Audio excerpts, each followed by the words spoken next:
sábado fez a melhor escolha que você poderia fazer na igreja.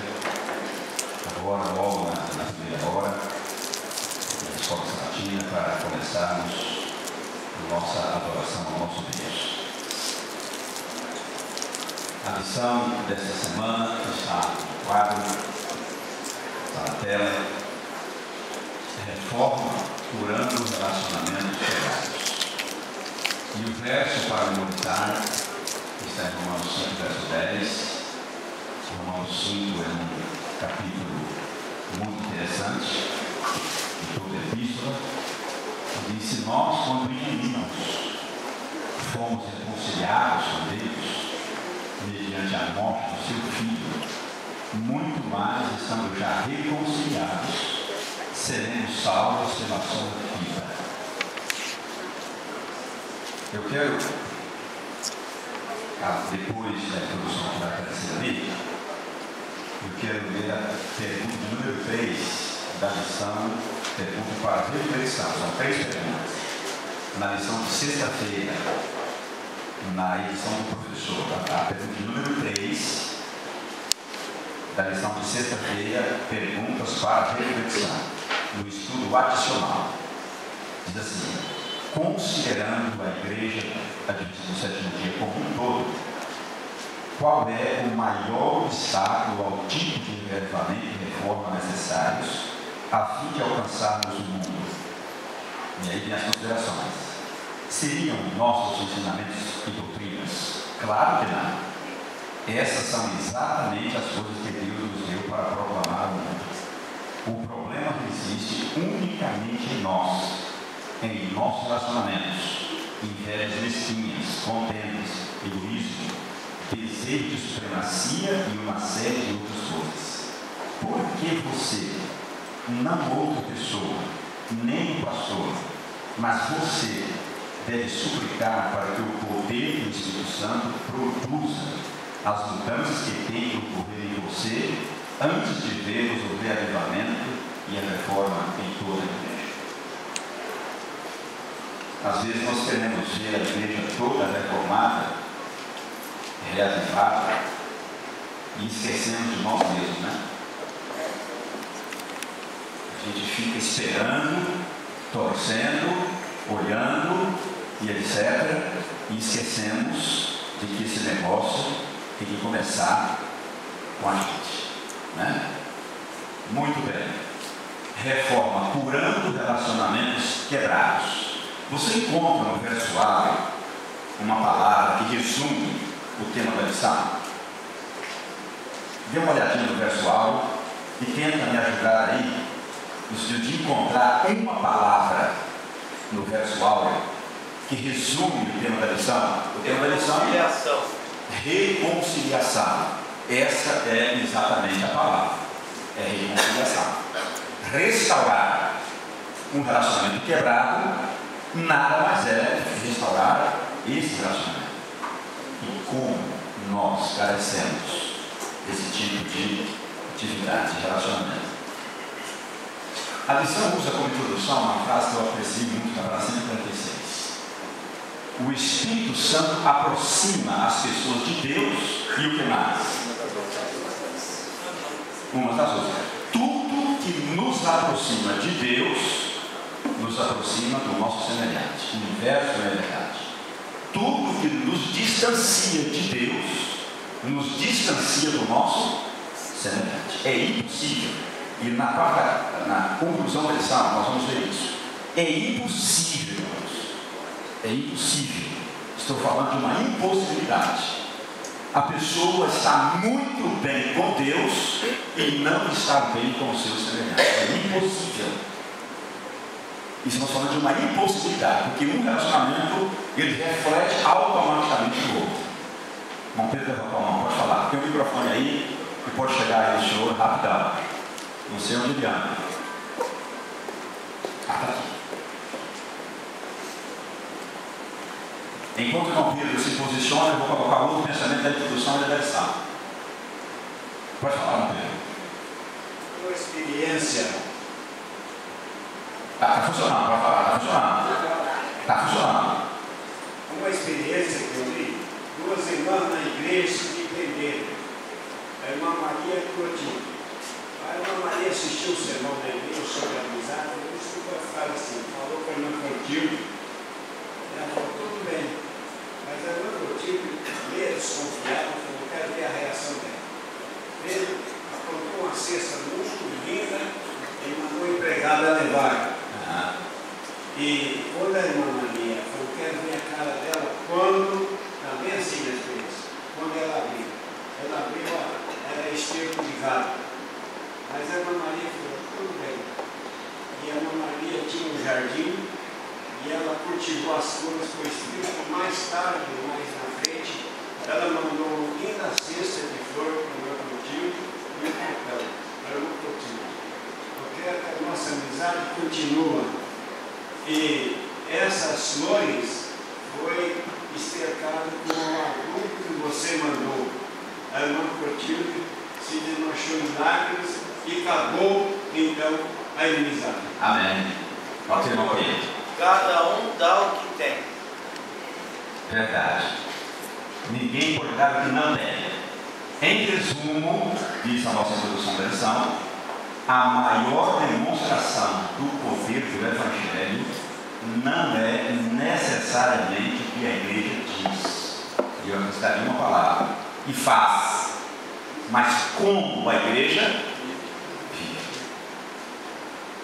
É para a gente, para você e eu, refletirmos. Domingo, da ruptura à amizade. Ruptura entre quem? De que a lição fala? Quem que havia rompido aí a amizade?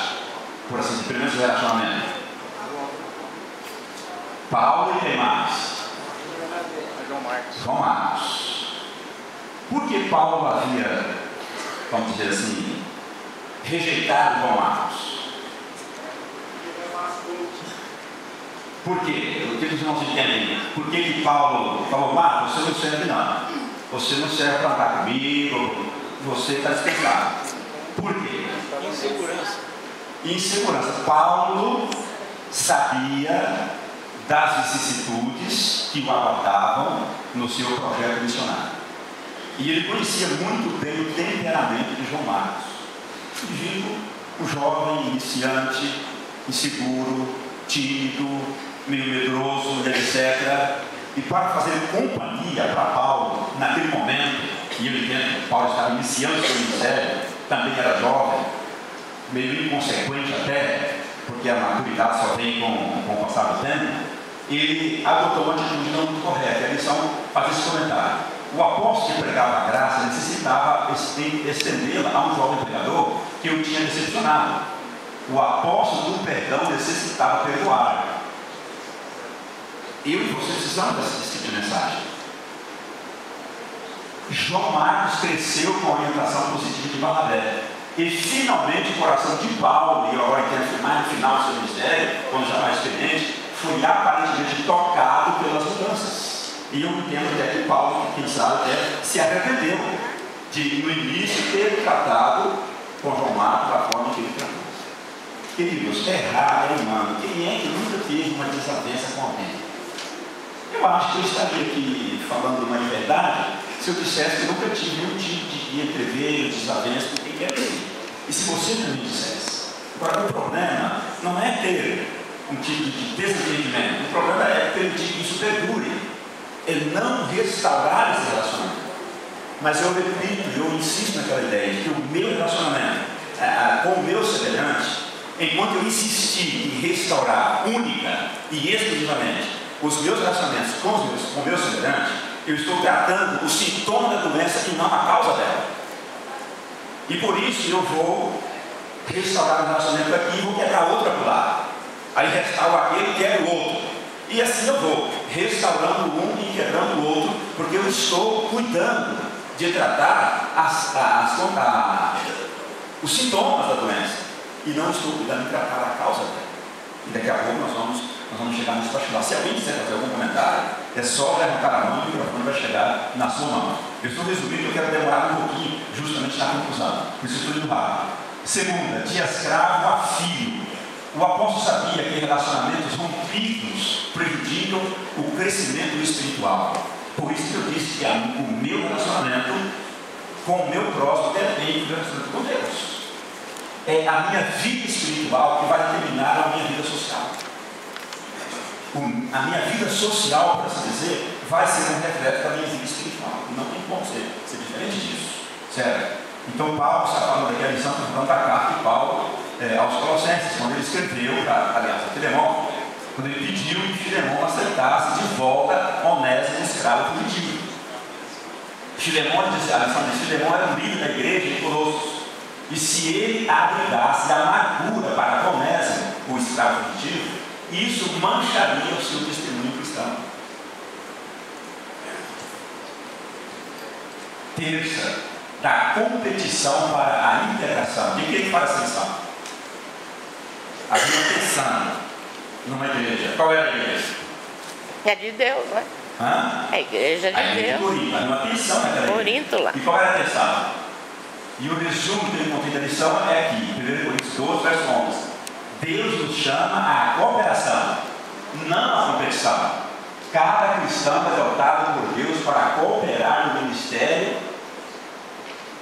no ministério ao corpo de Cristo e servir à comunidade. Não há dons maiores ou menores, todos são necessários na igreja de Cristo. Os dons recebidos de Deus não são para exibição egoísta, eles são concedidos pelo Espírito Santo para o serviço. E eu quero ler agora, dentro desse contexto, uma outra citação que aparece também na sexta-feira. Primeira citação aí, Mensagens Corridas, volume 1, para sexta-feira. Quando os obreiros tiverem a presença permanente de Cristo no seu coração, quando estiver morto todo o egoísmo, quando não houver nenhuma rivalidade, nenhuma contenda por supremacia, quando existir unidade, quando eles se santificarem de maneira que o amor de uns pelos outros seja visto e sentido, então as chuvas da graça do Espírito Santo hão de vir tão seguramente sobre eles, como é certo que a promessa de Deus não falhará em Jó ou em Tiro. Quando é que nós vamos ver isso aqui? Há esperança para que a gente veja isso aqui? Parágrafo 2 aí. Para subsistir no grande dia do Senhor, com Cristo como nosso refúgio, nossa torre forte, temos que deixar de lado toda a inveja, toda a luta por supremacia. Temos que destruir completamente as raízes dessas coisas profanas para que não tornem a brotar na vida. Precisamos colocá-los inteiramente ao lado do Senhor. Que tipo de relacionamento Ellen White sugere que seja curado primeiro na minha e na sua vida? De acordo com essas duas situações, especialmente a última que é dos eventos finais, que tipo de relacionamento deve ser restaurado, que foi quebrado, mas que deve ser restaurado, curado na minha e na sua vida? Que tipo de relacionamento seria esse? O meu com a minha esposa, com o meu cônjuge? Não. Com o meu filho? Não. Com os meus irmãos de igreja? Não. Com Deus. Com Deus. A introdução diz assim: o Espírito Santo nos aproxima primeiro de Deus e depois do próximo, das outras pessoas. Então a ênfase é no meu relacionamento com o meu Deus. Esse deve ser restaurado em primeiro lugar. 4. Do atrito ao perdão. O que é perdão? O perdão justifica o comportamento de alguém que nos ofendeu terrivelmente? Sim ou não? Não. O perdão depende do arrependimento do ofensor? Sim ou não? Na maioria das vezes sim, mas não deveria. E a resposta que deram está correta. Não. Mas na maioria das vezes, na prática, depende. E eu já disse: olha, se ele não se arrepender e vir pedir perdão, eu não vou perdoá-lo. Então, na prática, na teoria, o perdão não pode depender do arrependimento da pessoa que ofendeu. Mas na prática, alguns de nós achamos que a pessoa só merece o perdão quando ela se arrepende e, inclusive, peça perdão. Só o arrependimento não é suficiente. Ela tem que arrepender-se e vir humilhando-se, pedindo perdão, para que então ela seja beneficiada com o perdão. Queridos, isso não é perdão. Pergunto-lhes: Jesus esperou que nós nos arrependêssemos para que Ele nos perdoasse? Oi? Nos amou. Quando éramos inimigos, Ele nos amou e, consequentemente, nos perdoou. E, finalmente, quinta-feira: se teu irmão pecar contra ti aqui, é do rancor para a restauração. Esse texto é fundamental, mas ele é muito pouco praticado na igreja. Mas muito pouco. E quando a gente tenta colocá-lo em prática, a pessoa se afasta da gente. No meu primeiro discípulo, aspirante e experiente, mas eu havia ouvido algo do professor, muito interessante. Você quer voltar essa prática. A gente vai ficando velho e vai esquecendo aquelas coisas que a gente aprendeu quando era moço. Estava na minha casa um dia e uma garota, uma jovem da igreja, me ligou e descarregou tudo a respeito de uma outra pessoa da igreja. Eu falei: tudo bem, eu vou até o seu encontro, você vai repetir tudo que você falou para mim, telefone, eu não anotei nada, e eu vou escrever num caderno que eu vou conversar com a pessoa. Eu vou escrever o que você vai me falar e você vai assinar. Eu vou conversar com a pessoa: não vou assinar nada. Então, encerra aqui, filho. Não vou falar nada dessa pessoa. Se você não assume que você está... Primeiro, você deveria ter com ela.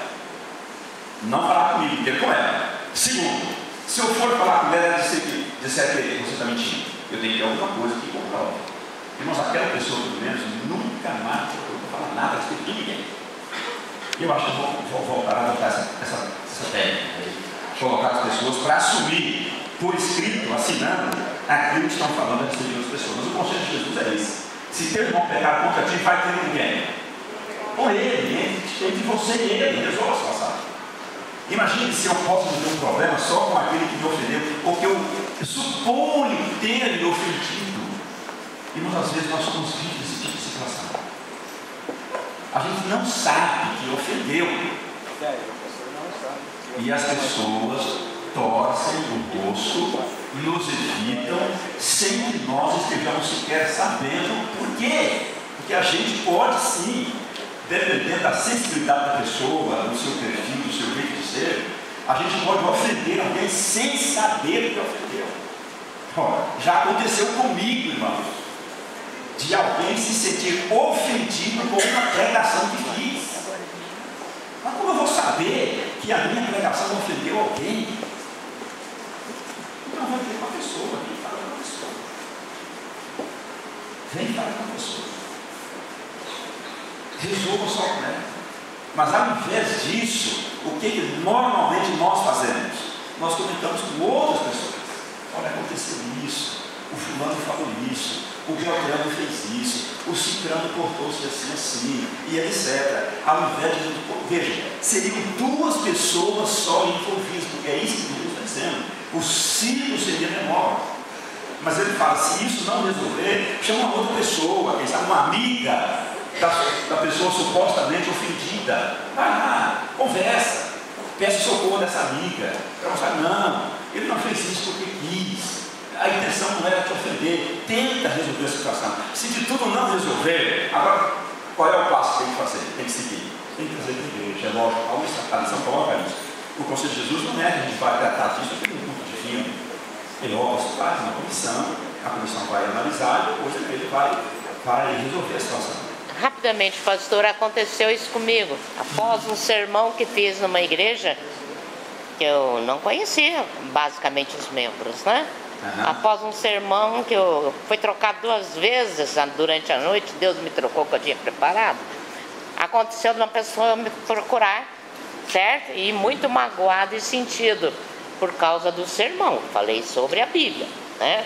E depois que isso aconteceu, eu não perdi tempo. Terminou o culto que o ancião me pediu para falar com essa pessoa, eu fui falar com a pessoa. É muito difícil, porque a pessoa não aceita o que a Bíblia quer dizer, não é? E se você fez a interpretação errada também, é complicado. Então a gente, para falar, precisa realmente tomar muito cuidado, não é? Mesmo nos sermões, a gente ofende sempre sem perceber. E tem que ir lá conversar com a pessoa mesmo, senão você não se sente bem. Desde que a gente pelo menos fique sabendo que a pessoa está ofendida, né? Porque em muitos casos, às vezes, muitas pessoas ficam sabendo, mas o suposto ofensor sequer quer saber que está ofendendo. E quando ele sabe, a coisa já espalhou tanto que ele sequer vai conseguir resolver a situação. Irmão Carlos. Sim. Eu achei interessante, talvez isso que até tenha me ajudado muito. Fiquei pensando, talvez se dependesse apenas de Paulo para se relacionar novamente com Marcos, talvez isso não acontecesse. Porque Paulo estava ali, na sua teoria, defendendo a sua teoria. Certo. Mas veja a importância do papel de Barnabé. Ele foi um intermediário entre as duas partes, um conciliador. Ele deve ter apresentado as razões para Paulo daquela situação, daquela decisão do Marcos. O senhor já apresentou aí, ele era um prosélito, uma escritura, um jovem. Né? E Paulo, posteriormente, pelo contexto, a gente vê que ele refletiu naquela situação, em função da posição de Barnabé. E aí ele fez o que? Ele reconciliou-se com Marcos, dizendo, a gente vê no final da epístola dele, os elogios, me traz Marcos também. Exato. Obrigado. Veja aí a importância do papel do pastor, de um irmão mais próximo, mais íntimo, para ajudar a reatar aquele relacionamento, que muitas vezes é difícil para a própria pessoa interromper. Obrigado, irmãos. Agora veja, às vezes na prática acontece o oposto. O irmão que deveria ser um conciliador, ele coloca mais lenha na fogueira. É uma verdade. No nosso cotidiano, na maioria das vezes, é isso que acontece. Aquele que fica sabendo que houve um problema entre duas pessoas e deveria assumir o papel de conciliador, de dar alguma contribuição, ele age de maneira diferente. Não acontece intencional ou não, mas na maioria das vezes, no nosso cotidiano, a pessoa acaba, o suposto conciliador, ele coloca mais dentro. Normalmente é assim. E aí a coisa, pastor Paulo. A voz dela estava linda. A voz dela estava linda. Microfone, pastor Paulo.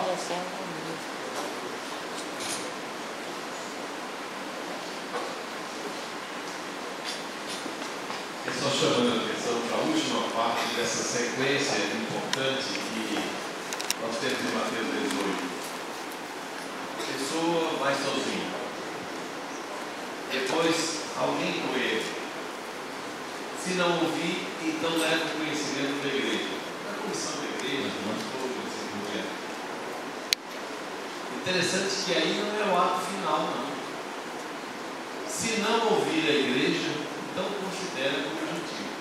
Quer dizer que a comissão, isso, pastor, a comissão não é para cortar a pessoa só porque chegou ali, é para apresentar a solução. O objetivo de Mateus 18 é restauração. Ok, obrigado. E vamos agora para a parte conclusiva da lição. Todos os seres humanos se relacionam nesses dois sentidos. E os teólogos, os grandes complicadores das coisas, chamam esse aqui de coração. Obrigada, viu, que é o relacionamento do homem com Deus.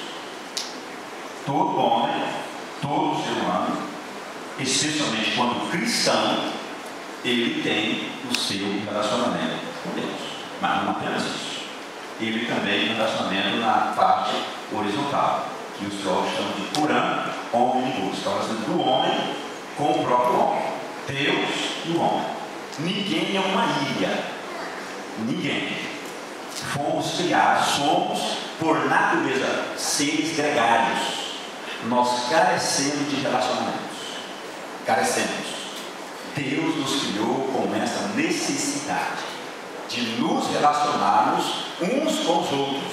E ninguém será feliz vivendo como uma ilha. Ninguém será feliz. Há pessoas que vivem como se fossem ilhas, mas não são felizes. Não são felizes. Porque nós somos, por natureza, por definição, o ser humano é um ser gregário e carente de relacionamentos. Então, nos relacionamos nessas duas bases, nessas duas direções.